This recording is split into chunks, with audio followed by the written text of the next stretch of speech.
कभी ये शिवलिंग है, ये गोल जलाधारी है, ये सामने चरण है। करें दर्शन सबने। ये दो सामने जो चरण है, इसके बीच में सुख सुंदरी है। कभी कभी विशेष कोई अवसर आए,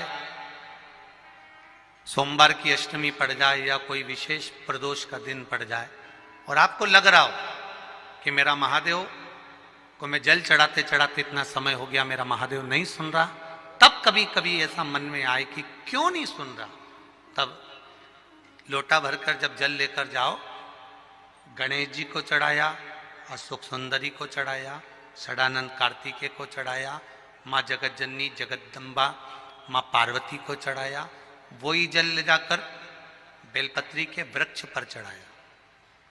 शिव जी को अर्पण नहीं कर पाए। और सरल भाषा में समझ लो इसको, किसी किसी माता को आपने देखा होगा, किसी किसी व्यक्ति को आपने देखा होगा कि वो शिव मंदिर में जाता है, शिव जी को भले जल नहीं चढ़ाता है, पर शंकर भगवान के मंदिर में जाकर इतनी सफाई कर देता है, जहां शंकर भगवान का कहीं बेलपत्र वगैरह पड़ा हुआ है उसको उठाएगा, बीनेगा, फिर यहाँ से धोएगा, श्रृंगार करेगा, यहाँ से साफ करेगा, साफ करके जो पानी जा रहा है वहां साफ करेगा, साफ करके एकदम क्लीन करके फिर शंकर भगवान को पोंछ कर स्नान कराकर जल चढ़ाकर फिर उनका श्रृंगार करता रहता है। कभी कभी आपके साथ में भी ऐसा हुआ होगा, आपने भी करा होगा, ऐसा नहीं कि नहीं करा।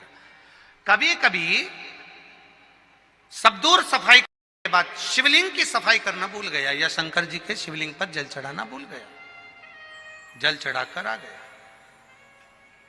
अब आ तो गया, पर चिंता देवादिदेव महादेव को लग गई।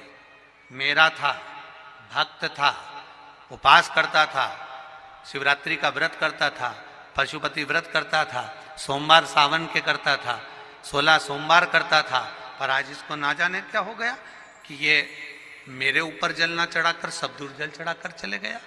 देव अधिदेव माता पार्वती जी से कह देते हैं, सुन पार्वती, अगर कोई भूलवश भी मुझ पर जल चढ़ाना भूल जाए और तेरे हस्त कमल पर जल चढ़ा कर जाए, तो पार्वती जितना फल मैं प्रदान करूं उससे दुगना फल तुझे प्रदान करना है। यह शिव कह रहा है।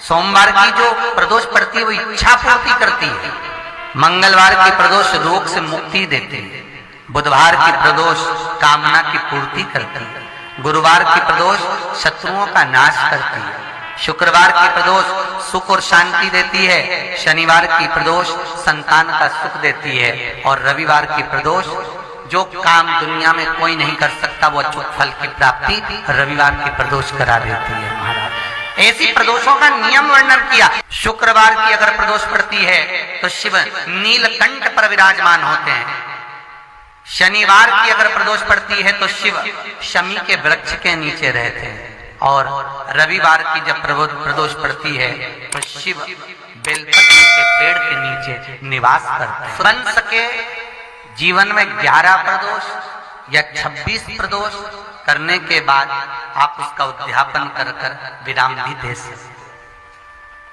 पर जीवन में एक बार प्रदोष का व्रत मौका मिले, जिस कामना से जिस दिन का भाव आपके मन में आए कि मुझे रोग से मुक्ति पाना है तो ये प्रदोष मुझे करना है, मैं रोग मुक्ति के लिए, हम जो भी आपके मन में आ रहा है, संतान प्राप्ति के लिए शनिचरी। महाराज ये एकादशी शंकर से कह रही है कि आपका स्थान ये नहीं कि आप कैलाश पर मिले, उस बार को उस तिथि के दिन चाहिए। भगवान कहते ठीक है, तू थोड़ी देर खड़ी हो।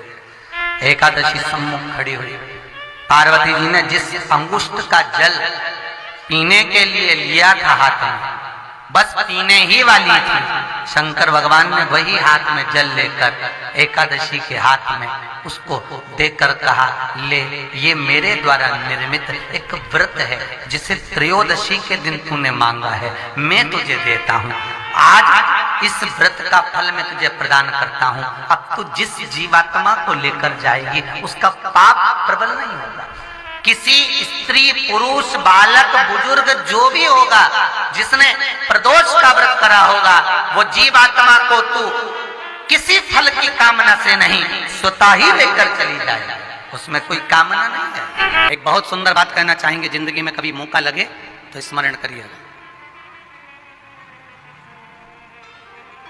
जिसको ब्रेन का ट्यूमर हो जाता है, माथे में कहीं खून के चकते जम जाते हैं, उस व्यक्ति को कपालेश्वर महादेव का दर्शन नासिक जाकर गोदावरी के घाट पर एक बार अवश्य करना चाहिए।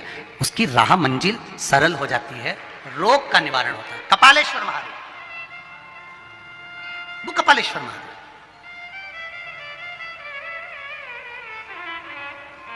कपालेश्वर महादेव का दर्शन किया,